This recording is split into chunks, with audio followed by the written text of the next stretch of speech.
Hi everybody, welcome tonight, everyone here and online. Before we start with the panel, I'd love to welcome Dame Siobhán McDonagh MP, who's kindly going to do an introduction for us.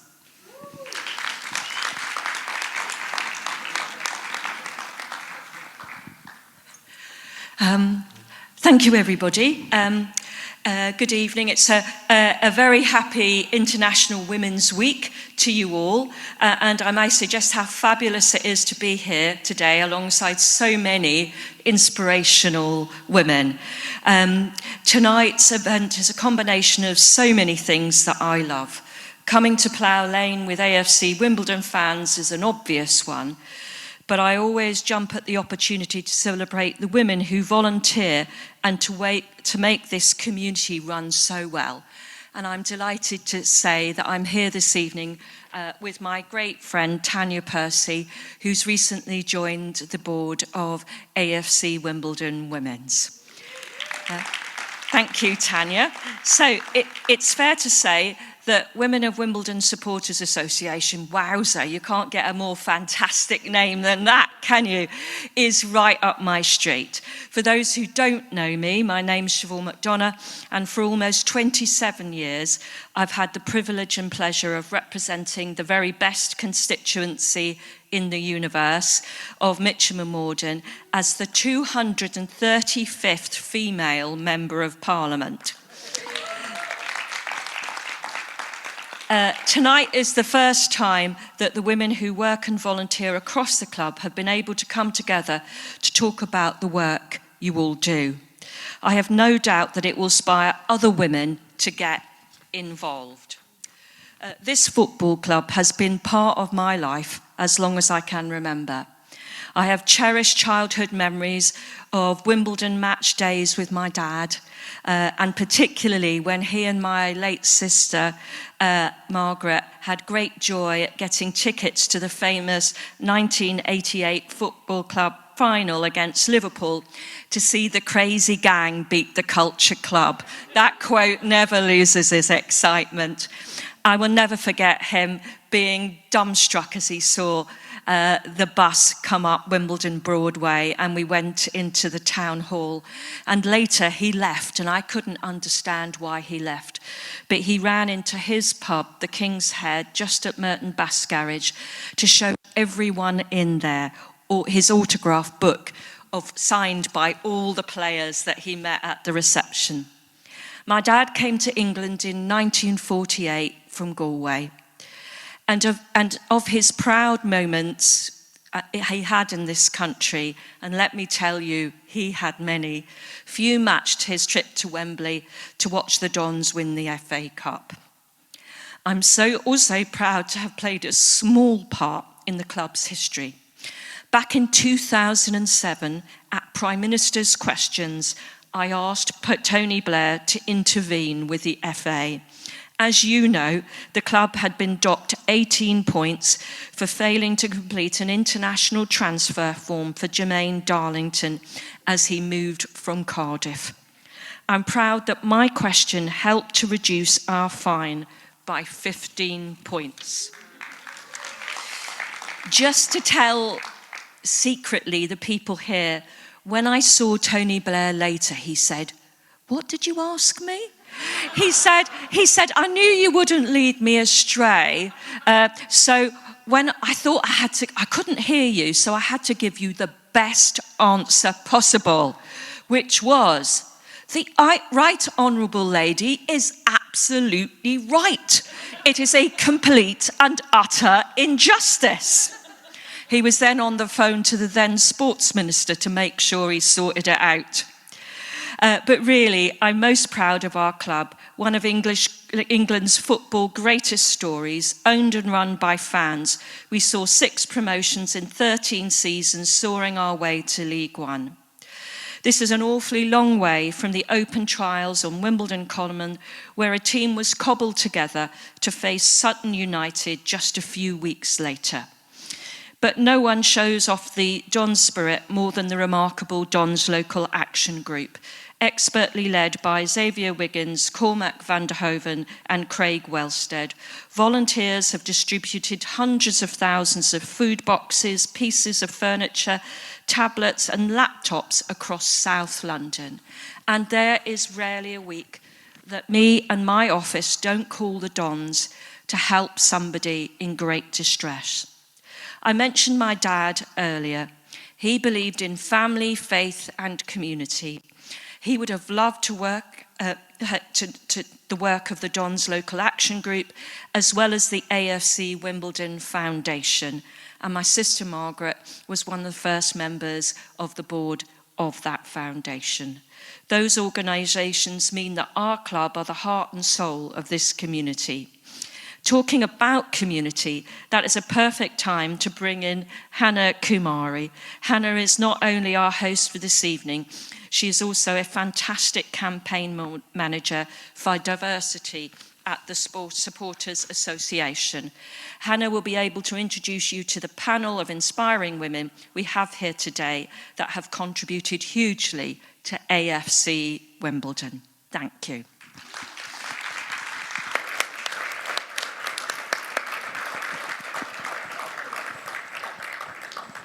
Thanks so much, Siobhan. Good evening, everyone.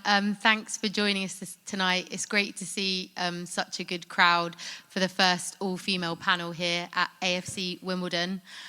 With International Women's Day on Friday, it felt like a really good time to bring together a group of women that hold or have held positions here at the club, and to hear from them about their challenges, inspirations, their hopes for the future.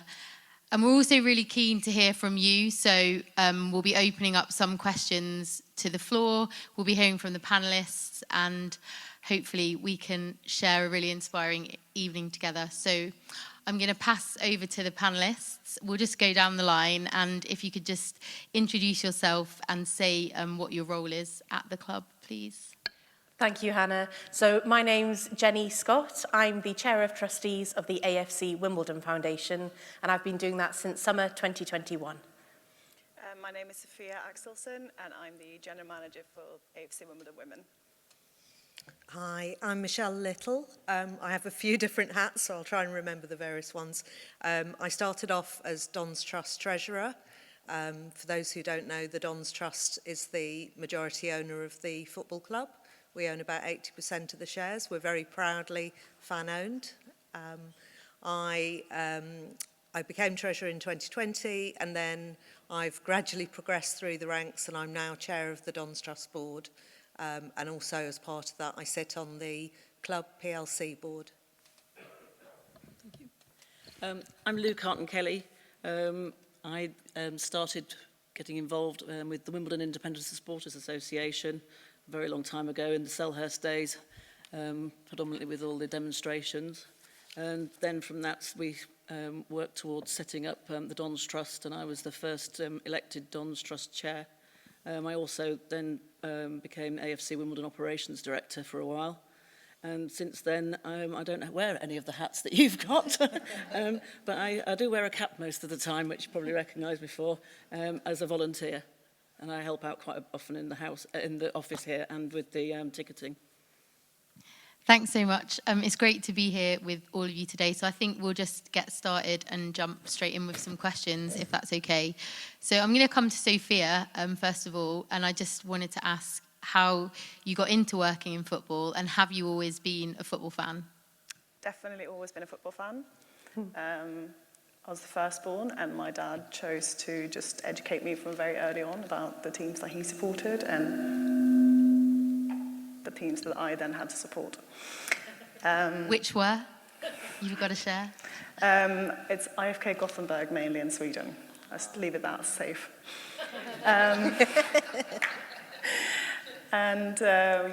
When I first moved to London in 2015, I really wanted to get back into playing, so I started playing when I was 5. And I joined a team local to me that would just run by the players themselves. We then merged with another fan-owned club called Clapton Community FC. And it was a lot bigger, and they needed a few more hands. So I started volunteering for them, and in the end, I was on the board. I was on the comms committee, the development committee, and I was also the club secretary for the women's team and the men's development team. And at the same time got a little bit bored of my day job, spending more and more time volunteering for the club, and then the job description for this job came up, and I'm like, well, if I could actually do what I love doing for a living, that would be fantastic. And 2 years later, I'm still here. That's fantastic. It's great to hear how you went from being a volunteer to actually working full-time in football, something I've just started doing myself recently. And I think that's one of the things we're really keen to discuss today, and maybe inspire people and other women to volunteer, and how kind of fandom really can actually lead to more women working in football, which I think is something that we all want to see. Maybe you could just tell us a bit about what your role entails on a day-to-day basis. I usually describe it as everything that is not the football pitch. So nothing that happens on a football pitch. I wish I was that good at football, but I'm not. So I stick to the kind of strategy and commercial and budgeting and social media strategy and all of those things to try and help us grow off the pitch, and I leave the on-the-pitch growth to the managers and the players, which are doing really well. And whilst I'm our only full-time employee, we have a great group of volunteers and the board as well, like Tanya, and we've got the chair, David Grounds, of the crowd as well, who I have the pleasure of working with really closely. Amazing, thanks, Sophia. So it sounds like the volunteers are really a hugely integral part of the day-to-day running of the women's team. Hugely. Thank you. I just realised that I forgot to say hello to the online people, which was very rude of me. I'm going to look up, which will probably look a bit weird because they're not there. But I just wanted to say hi to everyone who has joined the online stream. And if you do have any questions as we go through, there should be a way for you to put them in and we can hear those. I just wanted to come to Lou now. You were actually the founding chair of the Dons Trust in 2002, over 20 years ago. So I just would be really interested to hear a bit about your journey and how the Dons Trust has evolved since then. Okay, well, the initial part of, I mentioned it in my introduction, was the journey was via WISA, the Independent Supporters Association, which most of people in this room, I'm pretty sure, will remember, and the various campaigns that we ran. Obviously, we weren't successful. Then we set up, we went to Supporters Direct workshops at Birkbeck College, and several of the people in this room were there that day, 2 of them sitting on that table over there, and people who have still been involved with the club that were there that day, and we went back to WISA at our next committee meeting and said, I think we need to set up a trust, because we were always being threatened that they were going to put the club into receivership. And we thought if we've got a body, official body set up, and at the time it was an IPS, that we would be able to set up a bank account and we could be able to move and buy the club for £1. Obviously absorbing any debts that they had, which we found out subsequently were quite significant. And then we had a formal launch of the trust. Prior to that, we had lots of steering committees. We had lots of people who are still involved with the club in loads of different ways. Many of them volunteer here, some people have worked here. And then we launched at Wimbledon Theatre on the 10th of February 2002 in front of a very large audience, which was fantastic, and it snowballed from there. The trust has remained a democratic society. I think the major involvement has been, we're still fan-owned, and the club's progression through the leagues, we can obviously talk about this a little bit later, but and again, you probably teaching you all to suck eggs here, but the club's progression through the leagues and to now owning the stadium is pretty phenomenal. Yeah, Did I just... No, there we go. I think, because you sort of touched on it now, maybe we could just hear a little bit about what that's been like for you, watching the club's journey up through the leagues, having been there since the start and kind of being such an important part of that. Yeah, it's very exciting. It's brilliant being a fan. I've been a fan since 1986, which is probably pretty small potatoes compared to a lot of the people in this room. I grew up in Yorkshire and in Hull, which is predominantly rugby league.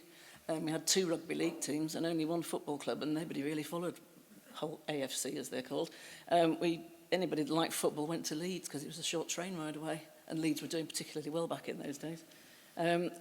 So coming down here and then starting to follow football with my partner and his friends, they were from Wimbledon. My first game was October 86. Jan Mulby scored. I was on the away end. And I was like, why aren't we supporting the local team since we lived down here? We lived in Rains Park, so that was how that took off. But yeah, seeing the progression and how that's, it's just been phenomenal, absolutely amazing. It's great to hear a bit about your journey coming down from Hull. And do you think that starting to follow the football club kind of made you feel a part of the community down here? Do you think that played a part in how you felt? Yes. Not being from here originally. Absolutely, certainly did. And I can't wait to see Hull Kingston Rovers play the Broncos here. I never thought that was going to be happening in our stadium either, so there you go. But yeah, it was. I spoke very briefly last year at the International Women's Day when Chris Slavin recorded some of us, and I was sort of saying, and we will talk about this later on in this panel, but women have always been involved in all the different strands of this club, which is pretty good, and we've got a lot of younger ladies getting involved in the events and things that are going on. So yeah, it's really great to see. Really, really good to see. Thanks, Lou. That kind of brings us up nicely to the present day, really. And I'll come to Michelle and just ask you, why did you want to stand for the Dons Trust Board? It's quite funny now looking back. So I became treasurer of the trust in summer 2020. I had been a fan since '89, and I'd worked in finance about as long. And I saw but I'd always, my family had always encouraged giving and volunteering and supporting people in the community who, might need help. So that was in my blood. So when I saw the opportunity to volunteer as a treasurer, using my finance skills in football, it was just amazing. And, it's funny now where I am. I think back to that time, I just saw myself as being the treasurer. I wanted to be in board meetings, so I knew what was going on, but I was an observer. And in those sort of early few months, first year, I was so nervous about saying anything. I was just surrounded by all these people who seemed to know so much more. And I thought, oh God, I'm going to really embarrass myself.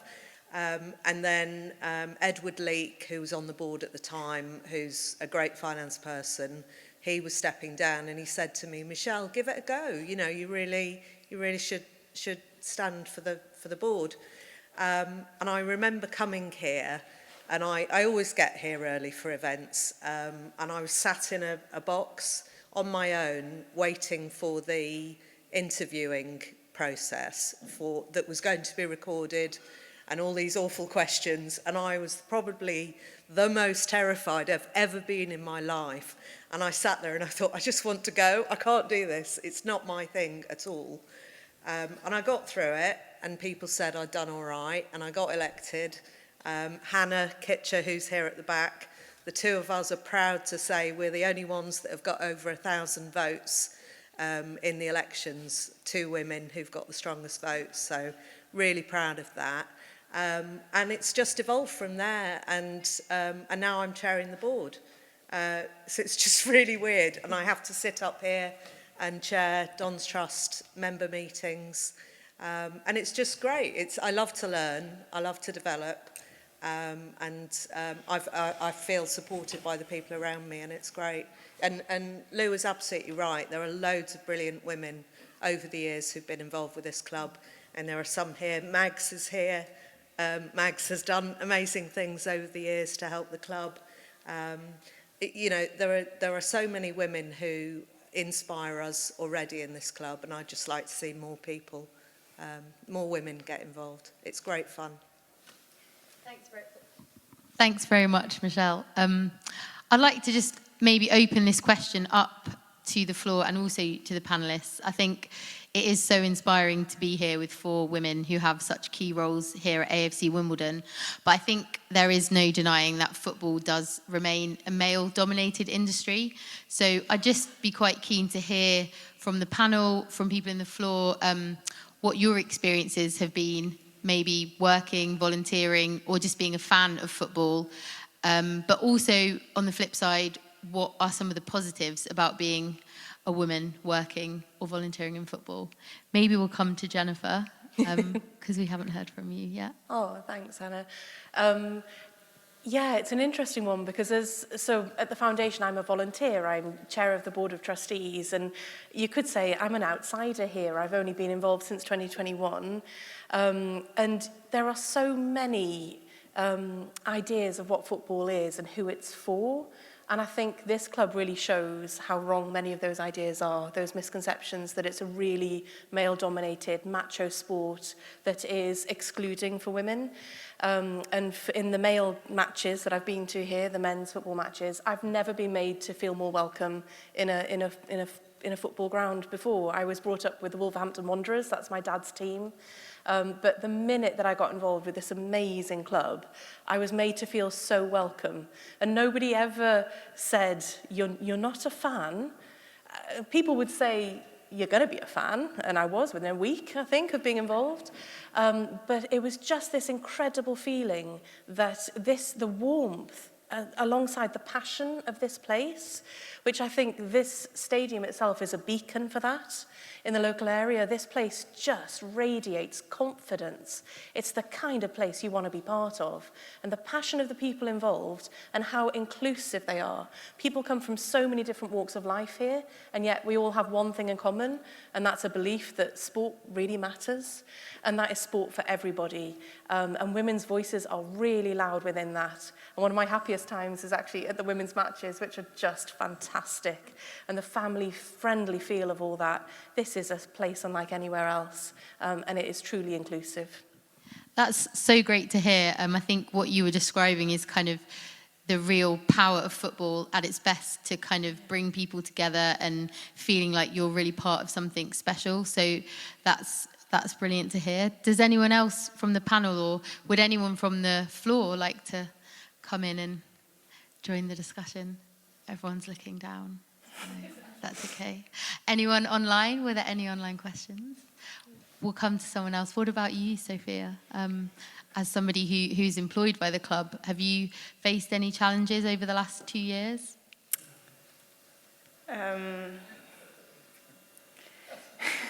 Or has it all been sunshine and rainbows? Of course not. No, it's not all sunshine and rainbows all the time. But it's, I can only speak from my own perspective, obviously, and on the women's side. But we're in such a fantastic position right now where people are starting to pay attention to women's football. And we can certainly see that when we play here in our catchment area, the people that come in, that interact with us, that engage with us, both at the games and online. So, yeah, we're in a good position right now for growth.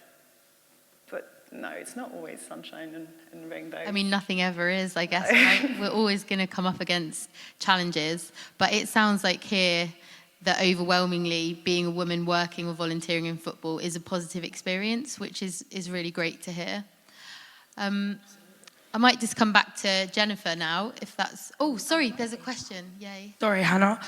Perfect. So we've just had our first question, and on there it was about how you deal with it when it does come like a male-dominated environment, or you do appear to have some sexism that kind of confronts you. How do you deal with that? How do you take that? And what's kind of the next step? How do you react to it in that moment? Yeah, please. I suppose my take on that is I tend to look and think, I'm all right, and actually, if you've got a problem, it's probably you that's got the problem. So I tend to not rise to things like that and think maybe that person's having a bad time in their life and they're choosing to let it out and vent at me. But I try to rise above.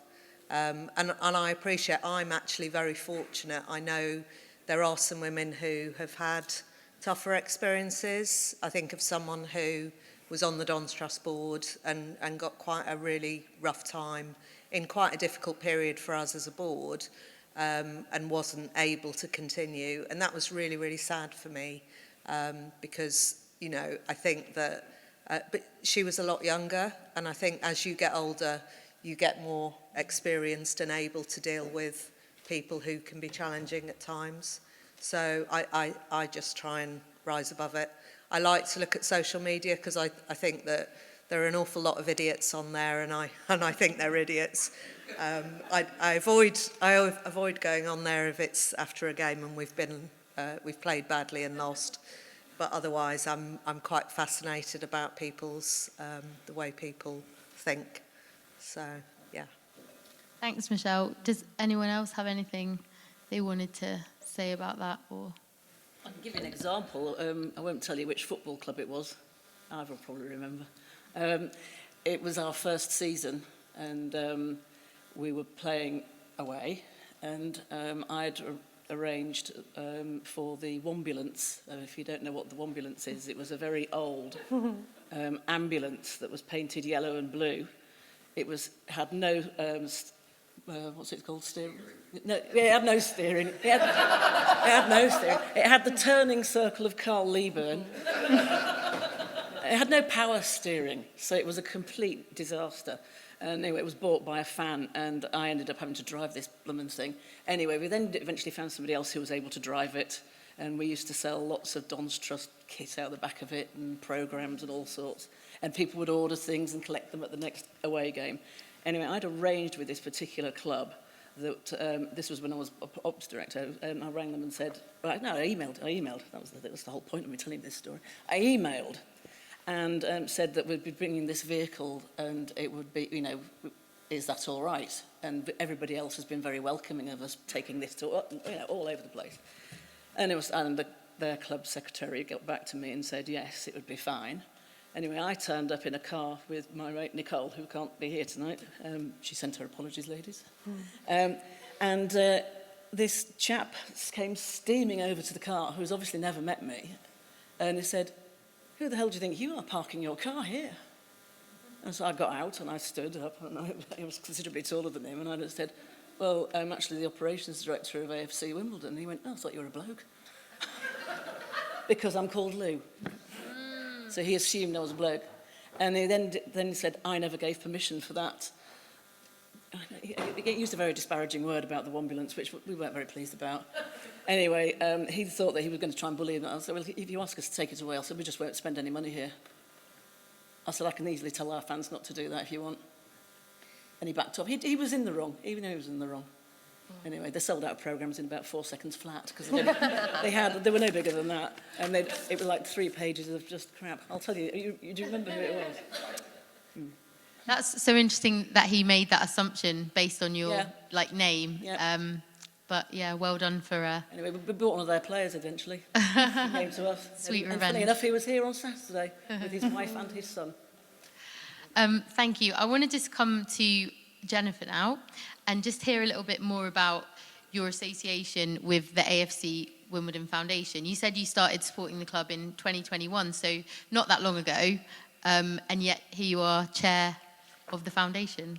So tell us a bit about that. The two things happened together. So I saw a job advert for the chair of trustees. And do you know, sometimes things just feel like they're meant to be. I don't know really why. I do actually. I was helping a colleague at my work because she wanted to take on a board or volunteer position. So I was looking on charity jobs. And I saw the chair of the AFC Wimbledon Foundation, and I thought, I'll hide that from her, because that's for me. I just had this feeling, you know, like it was meant to be. And I really believe in that. I lived at that point around the corner. I still live locally. And there was something about it. So I thought, well, I'll just put my hat in the ring. Because I really believe in the power of sport and how important that is, particularly in the lives of kids. And I knew from lots of my friends whose children were involved with the foundation how empowering that was. And not just the fact that there are so many sessions for kids to get involved with that are run through the foundation, but also that they are there as a constant. The foundation is there consistently. The way that we talk about the work that we do for women and girls is actually that it's sustainable. that it's actually a way of getting involved with sport and then having that change in your life always. For a teenage girl, it starts when you start doing sessions with the foundation, but then you can continue. There's pathways to keep having sport in your life. So I knew about that, and I just had this feeling. And so I went for the interview, and the warmth that came off that call, that interview call, was just brilliant. And then I found that every time, every interaction I had, I just thought this is a really special place. Not perfect, of course, but really special. And so I work in the art world, and it's a charity world as well. And so I thought I could bring some skills, but maybe a bit of an outsider perspective as well. And so in my role at the foundation, I'm there to support and guide, together with an amazing board of fellow trustees, loads of whom are here tonight, who we give time as volunteers to help the foundation staff in the work that they do. So we've got specialist areas, and one of my areas is fundraising, which is so important, because the foundation actually engages 3,600 people every week. Every week. Yeah, isn't that amazing? I think it really is something for the club to be proud of, and that sustainability of it, that those programs continue. 3,600 people every week. And do you know the best bit for me? Half of those people are women and girls. 1,800 women and girls participate in foundation-led activities every single week. That's why I wanted to be part of this foundation. That's pretty amazing statistics there. That's really, really impressive. And you kind of preempted my next question, actually, because you just touched on the fact that you work in the art world. So a question that I'm really interested to hear the answer to. I've spent most of my life working in theatre, and I'd just like to know if you think there's any parallels between football and the art world in terms of female leadership. It's a really good question. So my day job, I run an art gallery in South East London called Dulwich Picture Gallery. I think in terms of female leadership in the art world, there's a big difference between sport and art. And that is, in the 20th century, there wasn't a moment in the art world where women were banned from doing the thing that they wanted to do professionally. There wasn't 50 years when artists weren't allowed to make art. Whereas, isn't it astonishing to think that between 1921 and 1970, that women were banned by the Football Association from playing football? That is such a damaging statistic, and I think that is the thing that infiltrates so much of female leadership within not just football, but in sport. And so it puts women in sport on a back foot, the very fact that such a thing could happen. And that then when a team did go through and broke through and went and played in Mexico, when was that, 1971, went and played in Mexico, the UK press wrote about their looks and denigrated them and talked about them in such stupid ways, undermining the professionalism of a team who could play football to such a high quality. And yet when that team arrived in Mexico, they were legends. They were celebrated as heroes. So that is a damaging thing that has happened that we have to acknowledge and think about how to get over that. In the art world, there has been sexism. It is rife, and there is such a huge movement to just make sure that the substance is there, that you're not actually just championing a cause, that you're actually moving towards female leadership being just natural, just being something that isn't other, that you don't have to explain, it isn't something to make a fuss about, because it is just like breathing, that the best people for the jobs have the opportunities to get the jobs. And that's what we need really for football to catch up a bit on that. There's work to be done, but look at this room, look at the support from men and women in order to find that way. I think there's massive hope. Yeah, that's really interesting that what you've said about 1971 and the women maybe being objectified slightly at the tournament. I think that's something that we have continued to see at international tournaments over the years, but I do think things are really moving in the right direction, and you four are obviously kind of proof of that. And yeah, it is great to see so many male allies in the room also this evening. Yeah. We had some good stats about the foundation, so I've got another couple of stats here. We all do love a football stat, but maybe not this one quite so much. So the first, which I guess we all know, is that there are no women managers in the English Premier League or the Football League, as far as I'm aware, and only 9% of board members are women. And when we talk about national federations, only 2% are presidents and CEOs are women. So when we think about that data, is there anything you think that AFC Wimbledon could do to increase their outreach to women locally for the panel and for the floor? And does anyone have any thoughts in general on those stats about female managers or CEOs? So I think I can say a couple of things as chair of the Dons Trust and also on the PLC board, the club board. First of all, the Dons Trust are really, really proud to sponsor the women's team. We give 40,000 a year to the women's team, their biggest sponsors, because we want to see the team do well and progress. And hopefully there's going to be a promotion this year. We're doing a big push to grow our memberships, and I hope that we can contribute as much as possible of that growth in memberships to the women. I'd really like to see that. I'd also obviously love to see the women play all their games here. We know it really helps attendances. It's a fabulous stadium, the atmosphere's great.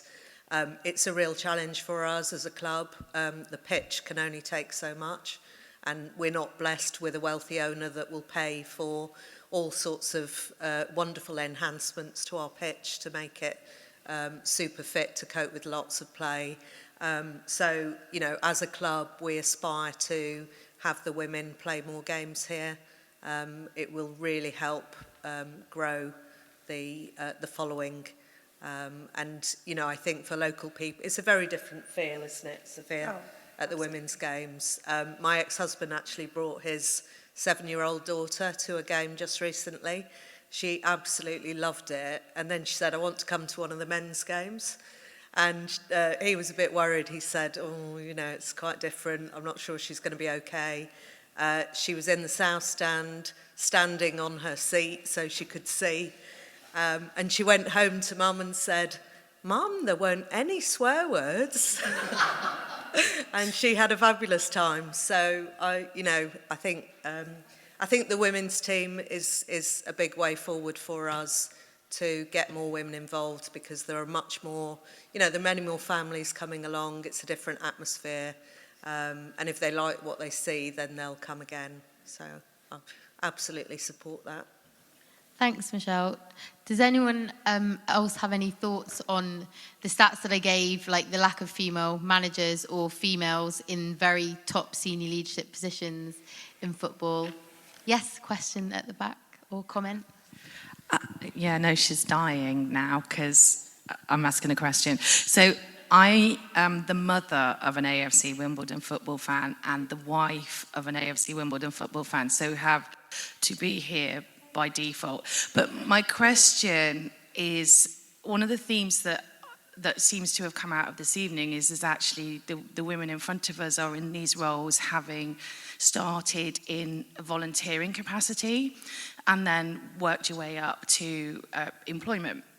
And I guess the question is that the same for the men within this club, but then also outside of this club and wider into the industry? Because this club, I can appreciate, is a really special place, but the football industry has been going for quite a long time, and there's quite a lot of precedents to break, I guess. So is volunteering the way into these roles for everybody, or is that particularly just for women? I think there's a stat that says that a woman will only apply for a job that she is like 110% sure that she could do, whereas a man would apply for a job that he's 75% sure that he could be able to do. So I think maybe volunteering helps people feel that they are like they can actually do these things. It certainly helped me.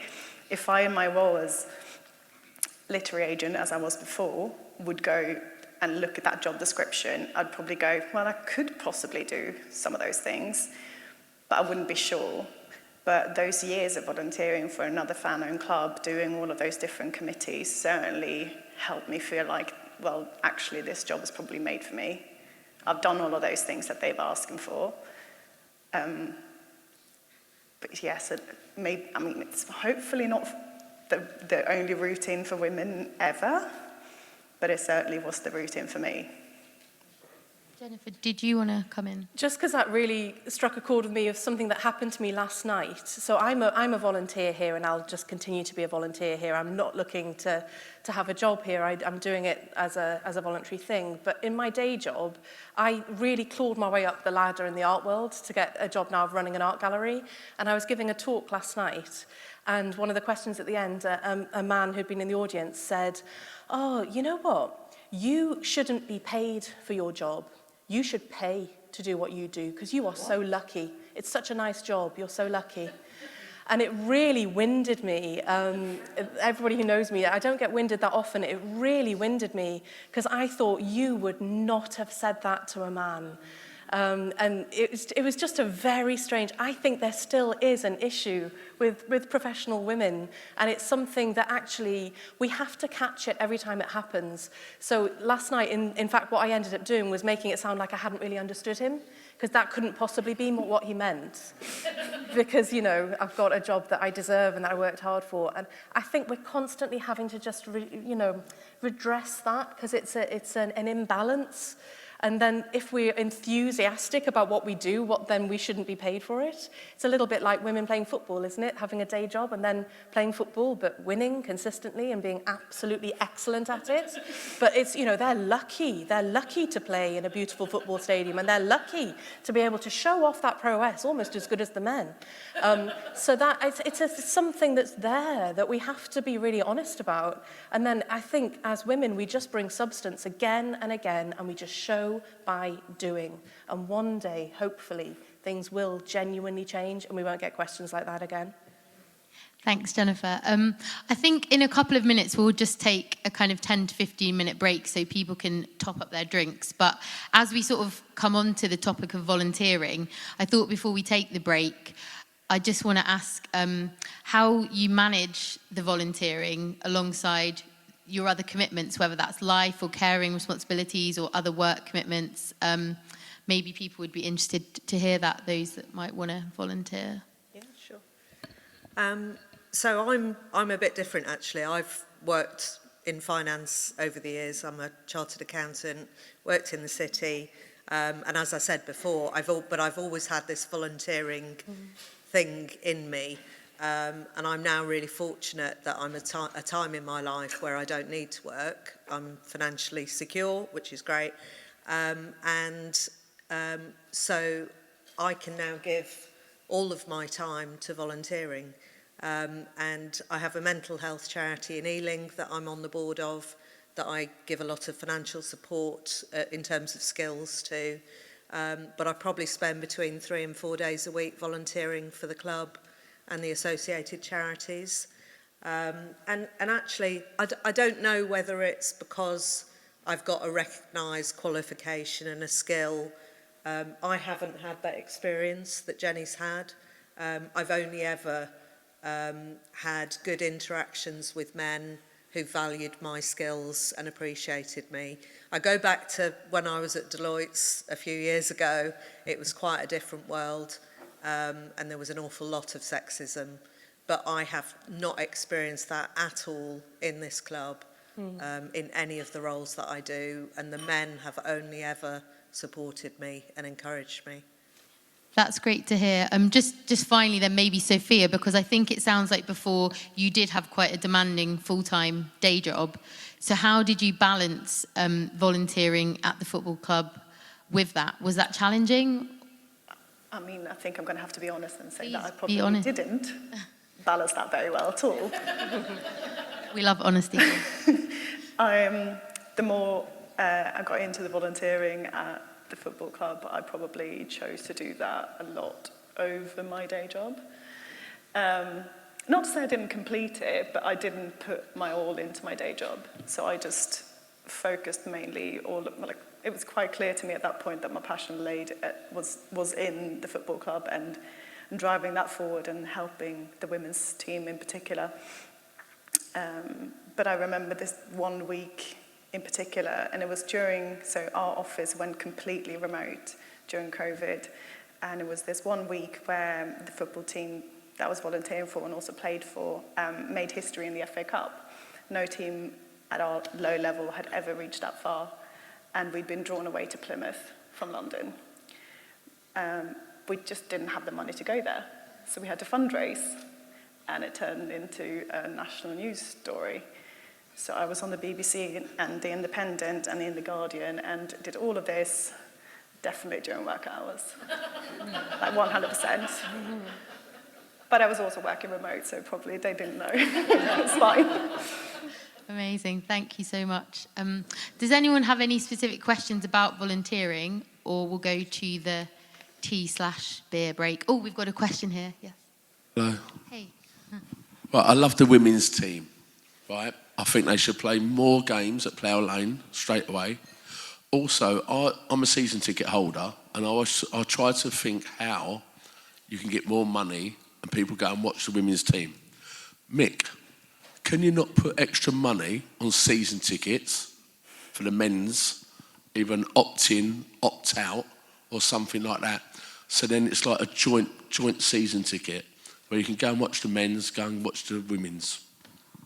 Can I just answer a bit of that? Okay. So what I was talking about before, I'll let Mick answer in a second. On the, giving back to the women, one of the things that we're looking at is including Don's Trust membership within season tickets. There are an awful lot of season ticket holders who aren't members. And as I said before, we sponsor the women's team, and I want to see as much of that membership extra money from season tickets coming to Sophia and the team. Yeah. Can I add to that though for a minute? Because to be honest, Craig, I think there's also the women's matches are amazing, and there are so many families in this local area, and so it's more about marketing rather than riding on the coattails of the men's team. I think it's more about getting the word out about how fantastic that experience is, and the foundation are there, running the activities, get there an hour earlier, get stuck in, enjoy the match, have a beer while you're watching the match. I think it's about getting that message out there. Look at the difference between the attendances here and Carshalton. Yeah. Oh, Absolutely. Yeah. If you've got a joint season ticket, Yeah. you'll go to Carshalton. Well, I don't know. when we played the FA Cup fourth round against Charlton in the FA Cup, they're a championship side, and we actually chose to play that at Carshalton because it would fit us against such a very good team to play on a smaller pitch. We opened that up to men's season ticket holders to say you can come in for free with your season ticket. And I was on the gate and did all the gate takings. And there are men's season ticket holders who are also women's season ticket holders that already went on their women's season ticket. But of those who are not women's season ticket holders, I had 4. So that's opening up to all the men's season ticket holders, saying you can come down and watch AFC Wimbledon play a fourth round FA Cup game against the championship side, and 4 showed up. Do you think that might be literally a logistics practical issue, or? It definitely doesn't help when we're in a different borough altogether. We're not in our catchment area, and you can tell by the fact that we have about max 250 down at Carshalton, and we get 1,410 here the last time we played. Because everyone, if we market via the foundation, if we market via the men's newsletters and our own, our catchment area is here. Yeah, makes sense. Yeah. So travelling to a small ground at Carshalton that we have very little,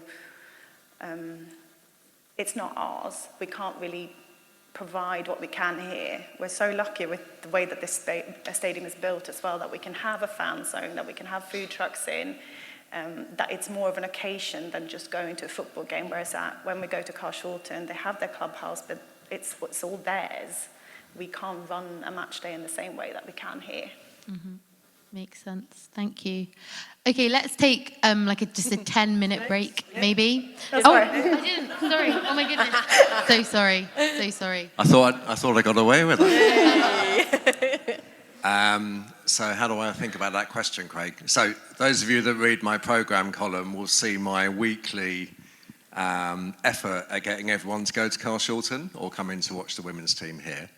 I think I was in a meeting yesterday with the people who were putting the season tickets together, and I think that's a really interesting idea. So I think that needs to be fed in, actually.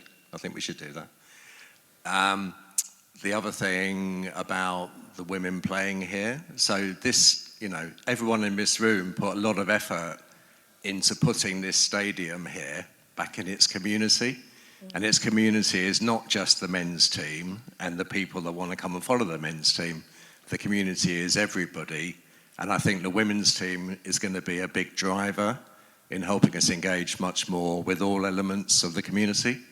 So it is has been difficult with the lack of natural light the pitch gets and the fact that we've done the London Broncos deal. So we haven't been able to get the women here as often as we would like. But I think ultimately in the future, that will happen. And I think the stadium will be full. We'll do fantastic marketing. We'll do what we can with season tickets and we'll make it happen. So I think it's absolutely key. Love that positive ending. Thank you so much. Yeah, let's take a little break to grab a drink. So maybe just in 10 minutes we'll be back here. Thank you.